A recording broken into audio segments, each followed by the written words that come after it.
All right, so here we are on day 5. Uh, I'm working on this book. I'm realizing now that I bit off way more than I should have for this project. Pretty much any other topic that I could have gone with would have been a shorter, easier work than this. But I mean, my goal for this isn't to be like there's the temptation, just like there's the temptation to do the sorting of the categories to be OCD about it, like an even 100 here, and or do I evenly split between 2 volumes, or you know how do I sort those? Do I take one from each category? Like that sort of OCD part of me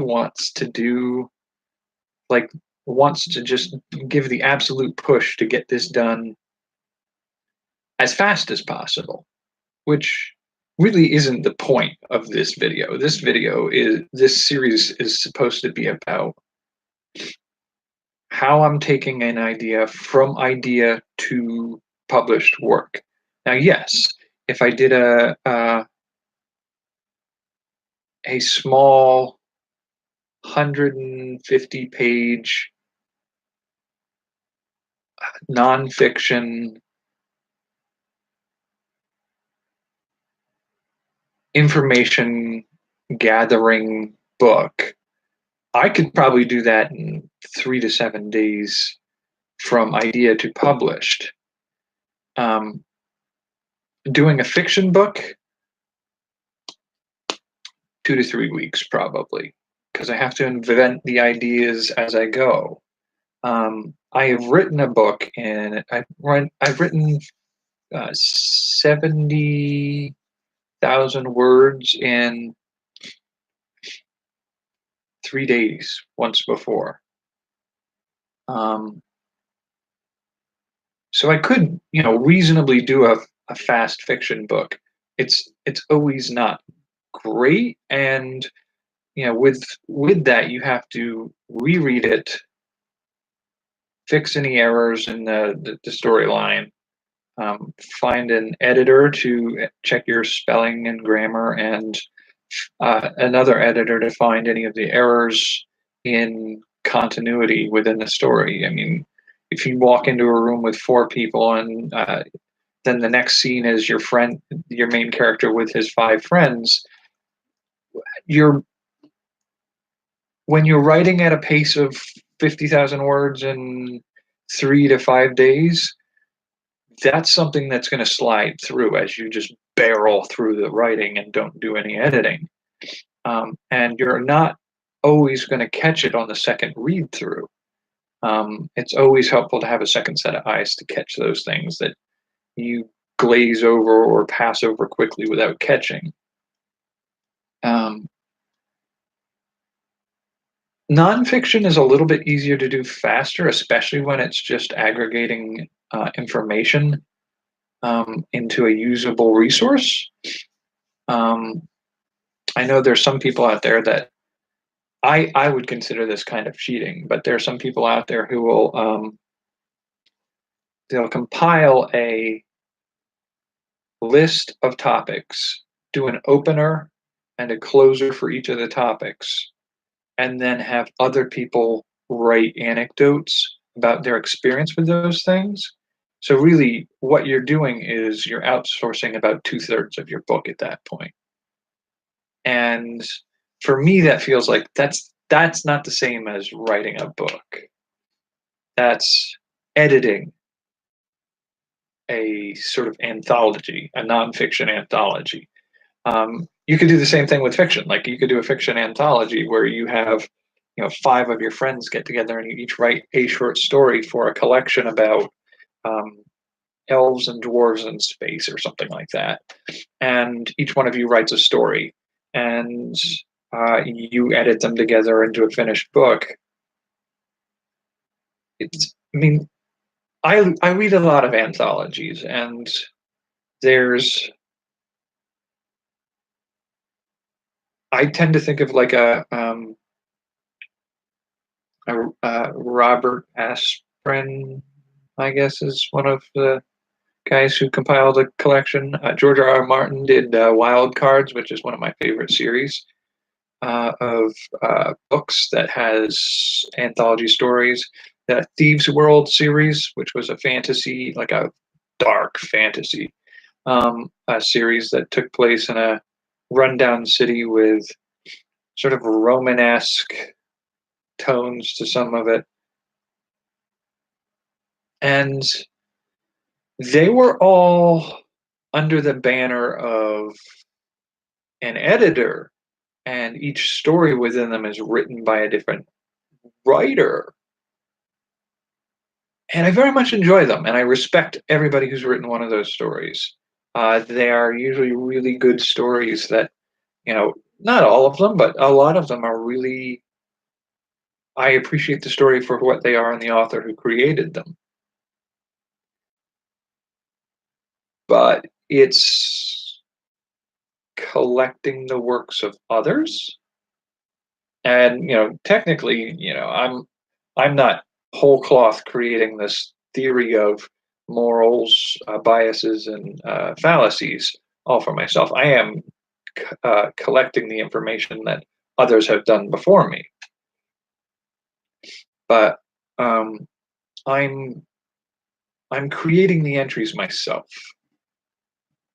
Now, part of that is I've been working on 5 or 6 other projects at the same time, so I'm giving this about an hour a day right now. I feel a little guilty about that. I really could be doing this faster, but I'm coming to this stance now where I'm thinking, like, I could do another one later, faster. Um, I don't need to prove how fast I can do it. And so, like, part of the reason I'm thinking this way now is, like, yesterday I was talking about how I really like the idea of doing this like a Pokédex, um, where each one of these fallacies, biases, and moral wrongs is a monster of some kind. And I really do think it would be fun to have a pictographic example of them. And I've been playing with that idea since I talked about it last night in the back of my head. And I really do think I want to do that. It's going to take more time to do it, and I don't want to do like necessarily a completely unique thing each time I do one. But I am thinking sort of along the lines of, because they're sort of different families, like the bias, fallacy, and morals, moral wrongs are different subsets. I can treat those sort of like um, one aspect to split things up along. So what I'm thinking of is, like, a fallacy could be very much seen as a little, like, uh, tail, horns, um, almost like a little demon, and the variations on that demon form could be catered to the fallacies. Now, fallacies also have the formal and the informal, and each one of those has, like, the propositional fallacies, the quantification fallacies, the formal syllogistic fallacies, all in the formal. Um, there's room for degrees of similarity. So, like, the 3 subsets within this subset of formal fallacies, there's 17 of those. I think it's 5, 1, and I'm trying to remember. I think 11 at the bottom. Not sure about those numbers, if I got them right or not. But for each one of those categories, if you had fallacies being like little demons, and um, the formal fallacies are going to be the ones with the tails. The informal are going to be the ones without the tails. And each one of those categories, you have like the relevancy fallacies and the informal fallacies might be carrying certain equipment or dressing in a certain way. Like the formal fallacies, I actually think the first idea I had for formal fallacies was doing images of demons dressed in tuxedos and little black dresses or some like ball gowns or something like formal attire. So they're formal fallacies. And then the informal, which by far is the largest number of them, of the fallacies, would be like t-shirts and jeans or other bizarre assemblages of clothing. And doing variations on the form where you like long limbs, short body, long body, short limbs, wide, extra limbs, lobster claws instead of hands, one eye instead of two, 8 eyes instead of two, glasses, no glasses, fangs and over, fangs like an underbite, mohawks, and splotchy like a Dalmatian dog, or striped like a tiger, wearing vests, like a leather vest, like a biker vest, or wearing a ratty t-shirt,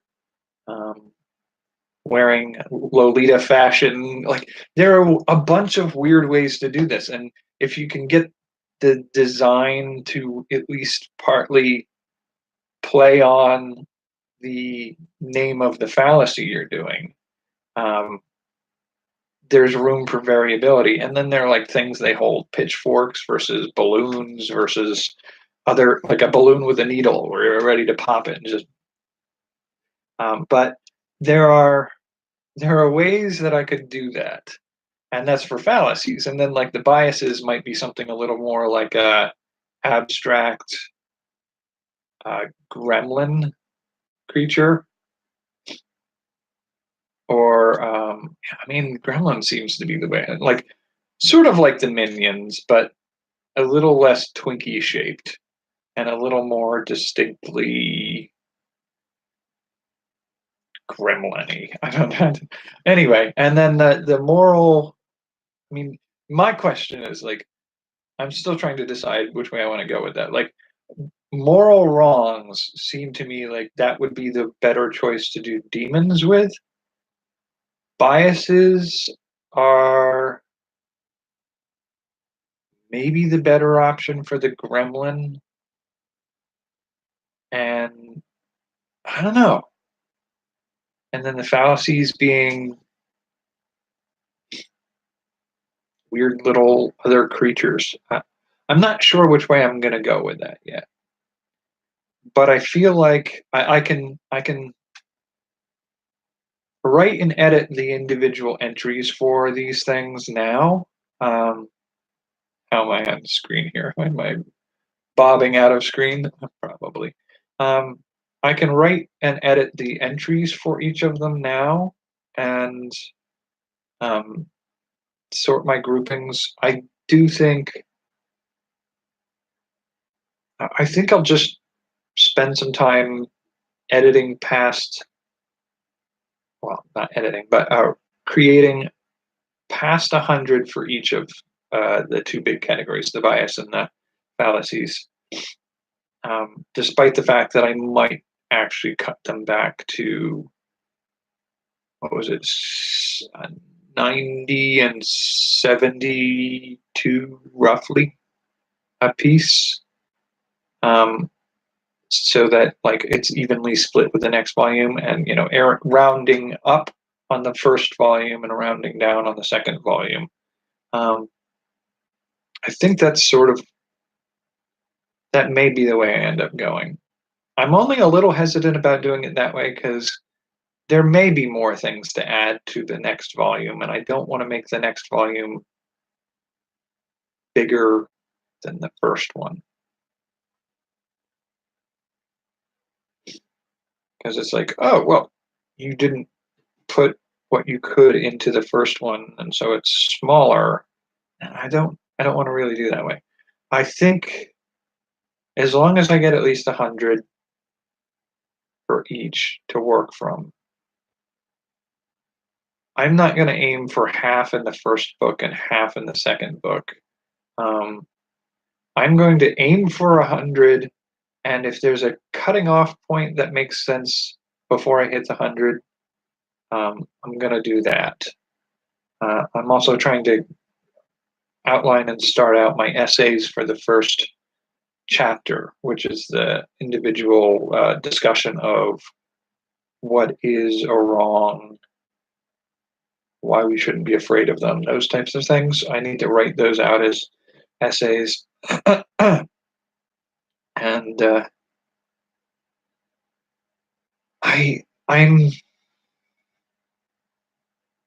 I'm reasonably sure that if I wasn't doing so much else at the same time, I could do it faster. And I do feel a little bad about that. Like I'm not giving this my full attention. But who am I trying to impress here? I'm not really trying to impress anybody. What I what I really want this as a goal to be is by the end of the month, show other people a way in which they can um, go from concept to printed book. And as much as I want to say, like, I could do the writing in a week, do the editing in another week, formatting and publishing in the third week, and then fourth week, be able to, uh, share it with people. Um, I want to be able to say I could do that. I mean, honestly, if this were any other work than the one I chose to do, and yeah, it's funny because like I chose this one for a very specific reason, and typical to me, part of that reason is because I've made a really good joke involved in doing this, and it's like I came up with this as like, here's this really fun joke, and it's a creative thing that I was playing around with in my head, and I can create it and share the joke, have a little fun at it, and but in the meantime, it's also a means of sharing the the method of creating an idea from idea to publishing in a short period of time. It's a consume. That's the other thing about it. It's not just about like how great am I because I can do this fast. I'm not great. I'm not better than anybody else. I am just a schmo. And part of the reason I want other people to see this is like if I can do it, I know you can do it because I'm not special. I'm not great or amazing in any way. I'm just a weirdo who didn't know better than to do this. Like I'm a weirdo who didn't know any better than to sit down and say, "Oh, I want to write a Pokedex about the individual fallacies, biases, and moral wrongs in the world." That's a crazy idea. But if I can make a book out of it and it sells even 3 copies, then I'm, you know, I'm happy with that. And I'm fully convinced that if I consider myself an average person, 50% of you are better than me. And if you just don't know how to do this yet, or you need somebody to show you, like, oh, wait, that's something I can do, then I'll do that. Like, I want somebody else to create something better than anything I could do. Like, it wouldn't be hard. I'm not great. And so I'm not trying to do this like prove myself in any kind of way. But there is still that tendency to want to not seem like there's a tendency to not want to show the mistakes. And I've always tried to keep in mind a philosophy that I called making your mistakes out loud. I want to make my mistakes out loud. I don't, my YouTube channel, it's not great. And I'll improve it at a gradual pace. I'm not trying to be perfect when I start. Because one of the things that I was always unhappy about was, I'd have this idea of, oh, I wonder if I could do this. And then I find somebody who's done it online. But what you're seeing when they show that is the end result where there aren't mistakes. It's edited to be showing you this is how you do this, this, this, and this. And I know how to do this, so I can show you this. But you never see the 5 to 20 mess ups. And it's like, there's an example of some people out there who do, I think one of the, I think it was John Green did a video one day where he did his regular update video showing the number of times he, corrects himself and redoes it. Because, like, I know I do that. That's why I'm not very good at these YouTube live videos. I ramble. I'm disorganized in how I'm talking about it, even when I have scripted out some things I wanted to talk about. I'm messy, and I don't know if I'm even remotely clear about what I'm talking about half the time with these videos. Uh, I'm a, I'm just, and it's weird because part of it is, it might be easier if this were a two-person conversation, if I were talking to people on chat, or if I had another writer sitting with me each time I did something like this, that we could chat about what we're working on. That to me might be easier than sitting in a room where the heater in the background is making all that bloody noise. I don't know if you can hear it. I don't know if I'm audible. I don't know if my breaking laptop speaker is, or the microphone is failing. And I'm talking to myself in a room. I'm staring at a screen, seeing my own face talking back at me. And it's not something I'm good at. I'm trying to get better at it. And part of it is doing it wrong. And that's sort of part of the idea of the book, is talking about wrongs. And that first section where I talk about how to, the right way to do wrong. But writing this book, I'm not going to get it right from the start either. And that's okay. I have to keep reminding myself, like, I didn't do this to be better than somebody. I didn't do it to be faster than other writers. I'm not competing for a gold medal in writing nonfiction books. And some people take years to write a book. Patience. And I'm pretty sure I can do this in a month. I will still see how much I can get done in a week. I'd like to think by the end of this week that I will be mostly done. Now, giving myself permission to do it, however long it needs to be to get done, means that I am now possibly entertaining the idea of doing some of those things that would make it too hard to do fast, like creating the icons or the creatures to represent each of the fallacies and biases and moral wrongs. I feel like if I can do just that little bit more to make this fun and interesting, the book is better served for having that happen. Now, part of that may be I, I'm not sure, and I'd like to hear from other people in the comments, at least in the archived versions of this, whether or not they're interested in me continuing to update this daily until it's ready to go to editing, or if once I've gotten the written part of it done,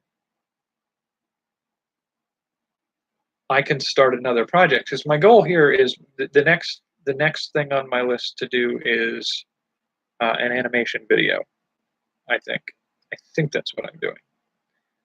So doing an animation, and again, it's aiming for doing it in about a week of work.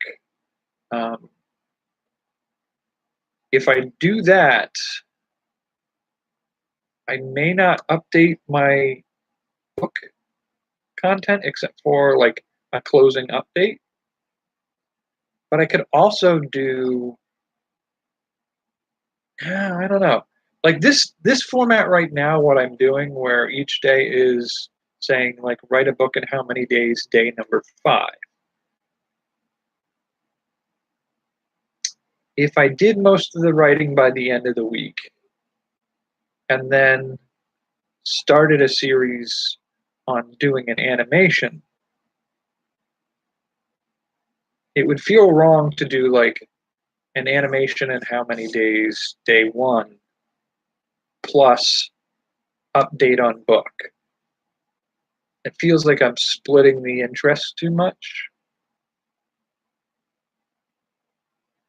I don't know. I mean, it's really just an update. I'll have to think about that. And if you have any thoughts on that, please comment. I'd love to hear what people think about this project, even if you think it's a stupid idea. I would prefer if you tell me if it's a stupid idea that you elaborate a little bit. I'd love to hear actual breakdown of what you think, and not just somebody blowing it off. Um, I would also like to potentially do this again at some point with somebody else. I will probably think about doing a fiction book in the future, because the nonfiction is one format of writing, and the the techniques and flavor involved in writing a sort of a reference book at this point is what I'm looking at, is a wholly different experience from creating a world with characters and setting and uh, conflict to be resolved or not. Um, that's a different feel, and I think it would be worth exploring that in a future episode or a future series of videos, I guess. I'd love to do some of these with other creators. I want to see, you know, what's the working style, what's the progress of other creators. So, I mean, if you decide to try to do something like this, do it better than me, or uh, you're curious of whether or not you have it in you to do it, or whatever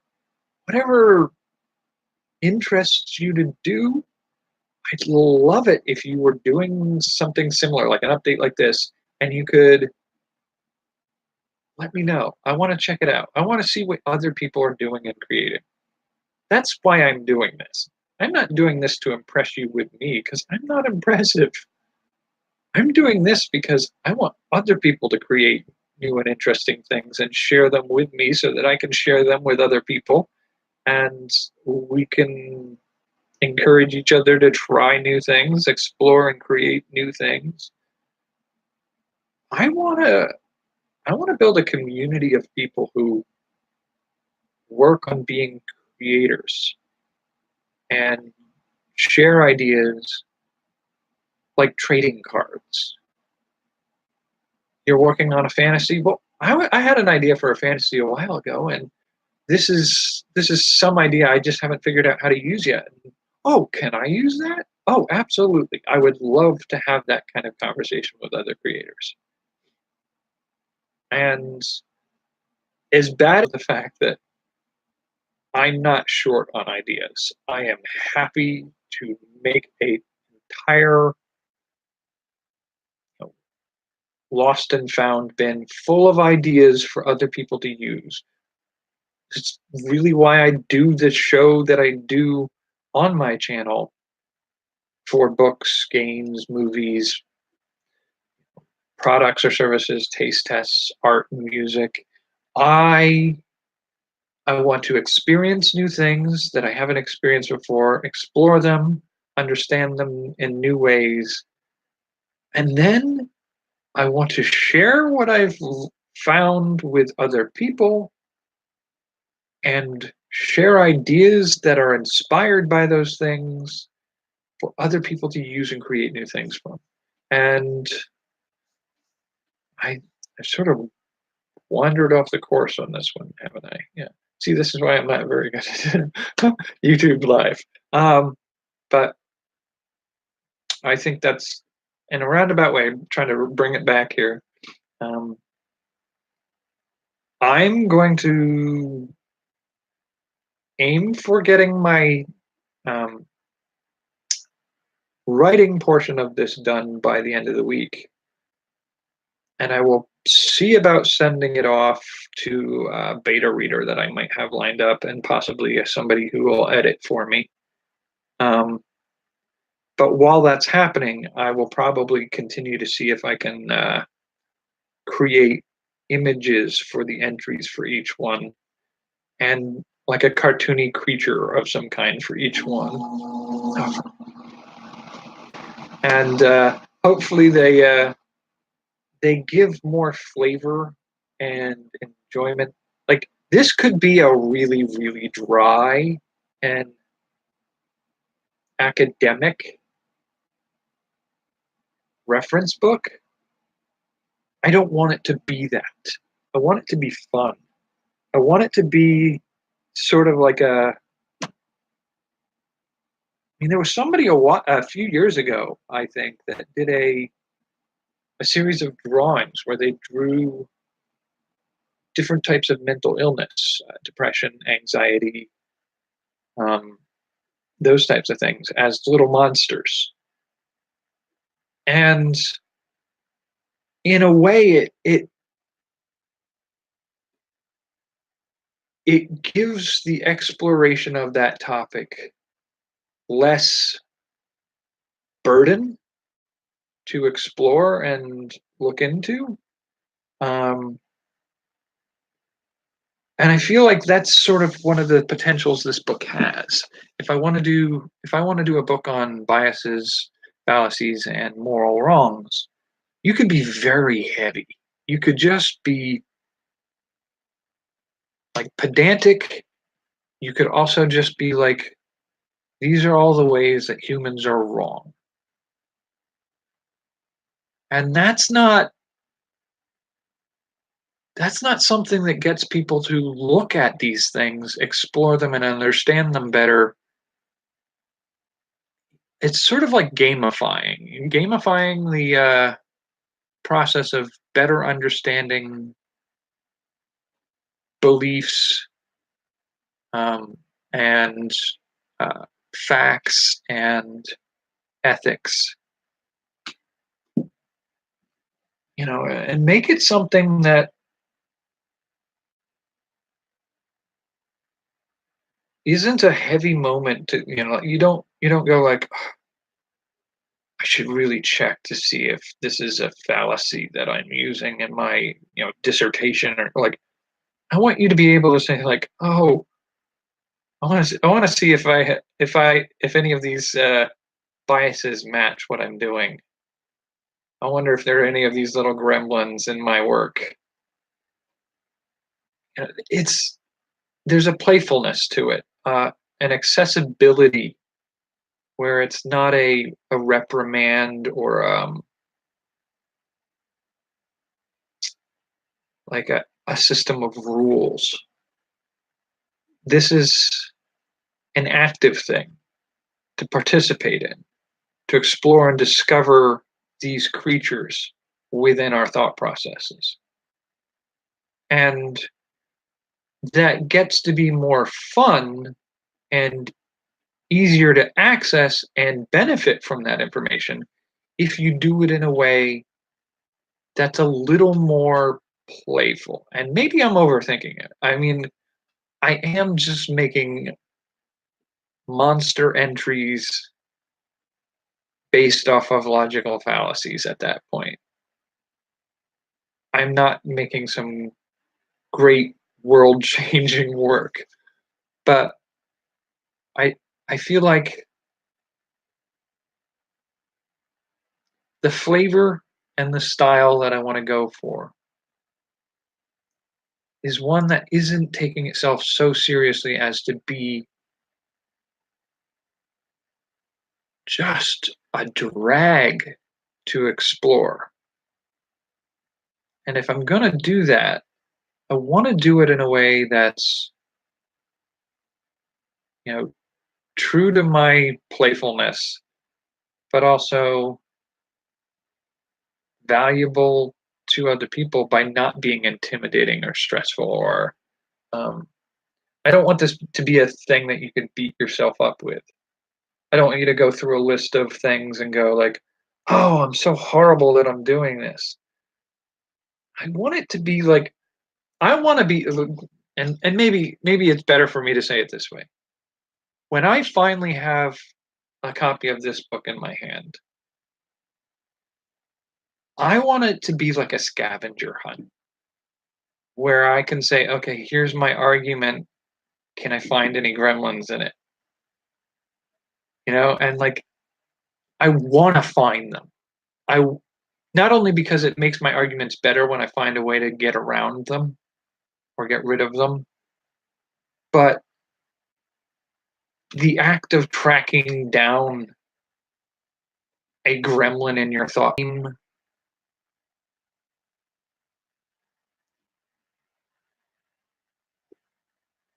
that cleans up and edits your thought process. Like the game is the game in and of itself. It's you can play it just for the game of it.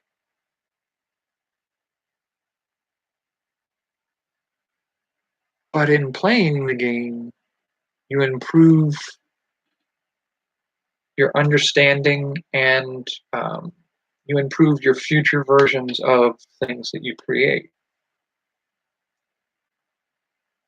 I don't know if I'm making any more sense. I know I'm rambly because I'm just pushing myself all over the place with too many things going on right now. And I'm trying to force myself to get into a better pattern of doing this. I have started a new routine to try to do a productivity routine. If anybody's interested in that, I might do a series of videos on that at some point. But for now, we're right about that 40-minute mark, and I think that's usually where I like to cut it off since there's nobody to talk to in the chats. That's partly my own fault. I could easily contact some of my friends or whatever and have them come in here and chat with me about this book that I'm working on. I could also invite some of the people I know online, some of the social communities, the forums, the groups I belong to. I'm not sure I'm ready for that. It's a possibility, and I may do that for some of the future projects I want to do in this way. But for right now, I'm just sort of exploring it, getting a feel for it. So hopefully I'll get better at it as I go too. I think I need to wrap it up now because I'm wandering all over the place. Uh, I will see you tomorrow with another update, I guess. Take care of yourselves. All right.